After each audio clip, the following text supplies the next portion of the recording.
नमस्कार दोस्तों। प्रत्येक मुगल बादशाह के समय कोई न कोई विद्रोह जरूर हुआ। शाहजहां का शासन भी विद्रोहों से अछूता नहीं रहा। आइए आज हम लोग देखते हैं कि शाहजहां के समय कौन कौन से विद्रोह हुए और उस विद्रोह का परिणाम क्या रहा। तो आइए स्टार्ट करते हैं मित्रों।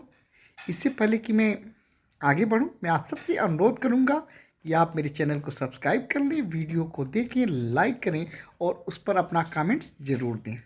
शाहजहां कालीन जो सबसे पहला विद्रोह हुआ वह विद्रोह हुआ बुंदेलखंड का विद्रोह। बुंदेलखंड पे जुझार सिंह का शासन था। जुझार सिंह पर यह आरोप लगा कि वह जनता से अवैध रूप से अत्यधिक धन और कर एकत्र कर रहा है। शाहजहां ने इसकी जांच कराई, लेकिन वह विवरण देने से इनकार करता रहा और अंततः 1628 में शाहजहां ने उस पर आक्रमण कर दिया। जुझार सिंह भागता रहा, लेकिन 1629 में उसने मुगलों की अधीनता स्वीकार कर लिया, लेकिन ज़्यादा समय तक वह अपने आप को लॉयल नहीं रख सका और 1629 में उसने क्या किया कि वो गोंडवाना की राजधानी चौरागढ़ पर अधिकार कर लिया। शाहजहां इससे बड़ी नाराज हुआ और उसने बुंदेलखंड के विद्रोह को दबाने के लिए औरंगजेब को भेजा। औरंगजेब ने सफलतापूर्वक इस विद्रोह को दबाया और 1635 में उसने जुझार सिंह को परास्त कर दिया और इस प्रकार बुंदेलखंड का जो विद्रोह था 1629 में प्रारंभ हुआ था, 1628-29 में प्रारंभ हुआ था, वह अंततः 1635 में ख़त्म हो गया। शाहजहां काल में जो दूसरा विद्रोह हुआ वह खाने जहां लोदी का विद्रोह। खाने जहां लोदी शाहजहां का अत्यंत विश्वस्त सामंत था, लेकिन वह मालवा का सूबेदार भी रहा, लेकिन वह नाराज था। उसको लग रहा था कि मुगल दरबार में उसको पर्याप्त सम्मान नहीं मिल रहा है, तो वह अत्यंत नाराज हुआ मुगलों से और अहमदनगर पहुंच गया। अहमदनगर में मुर्तज़ा निज़ाम शाह के शासन था और मुर्तज़ा निज़ाम शाह ने उसे एक जागीर इस शर्त पे दिया कि वह अहमदनगर को मुगलों से वापस करा लेगा। अंततः ये 1628 में खाने जहां लोदी का विद्रोह हुआ जो 1631 तक चला। 1631 में खाने जहां लोदी को परास्त कर दिया गया। तो खाने जहां लोदी का विद्रोह चला 1628 से लेकर 1631 तक। अगला जो महत्वपूर्ण विद्रोह था 1632 पुर्तगालियों का विद्रोह।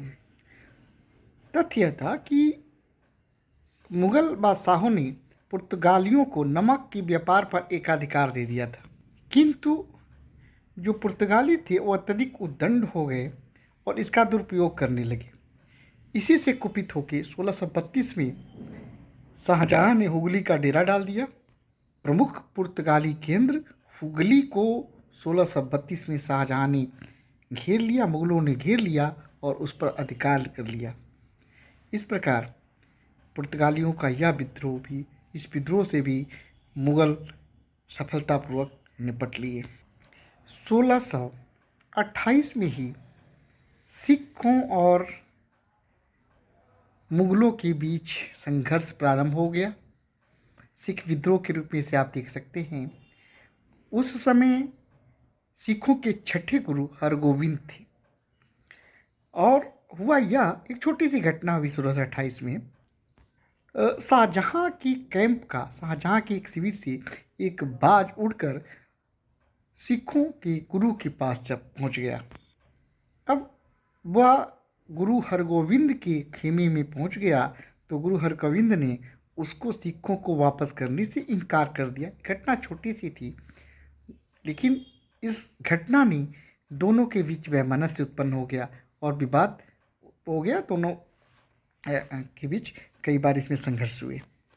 प्रश्न आगे चलकर क्या हुआ कि श्री गोविंदपुर नामक एक नगर बसाने का काम सिखों ने प्रारंभ किया। मुगल इससे नाराज़ थे और वो नहीं चाहते थे कि नगर बसाया जाए, लेकिन गुरु माने नहीं और अंततः उस कार्य को जारी रखा और उसको बसाया भी। तो इस कारण से भी मुगलों और सिखों के बीच वैमनस्यता प्रारंभ हुई। आगे चलकर आप देखेंगे तो औरंगजेब के समय बड़ी वो हुआ। फिर औरंगजेब के समय गुरु गोविंद सिंह और गुरु तेग बहादुर के नेतृत्व में जो है सिखों और औरंगजेब के बीच संघर्ष हुआ। उसके बाद बंदा बहादुर के नेतृत्व में भी संघर्ष होता रहा। आगे हम इन सबको देखेंगे। फिलहाल इतना ही। तो ये रहा शाहजहाँकालीन प्रमुख विद्रोह। पहला विद्रोह बुंदेलखंड का विद्रोह 1628-29 में प्रारंभ हुआ, 1635 तक चला। विद्रोह किया था जुझार सिंह ने। दूसरा विद्रोह हुआ वो खाने जहाँ लोदी, जो कि शाहजहाँ का ही प्रमुख सरदार था, उसके द्वारा 1628 में विद्रोह किया गया। 31 में यह विद्रोह दबा दिया गया।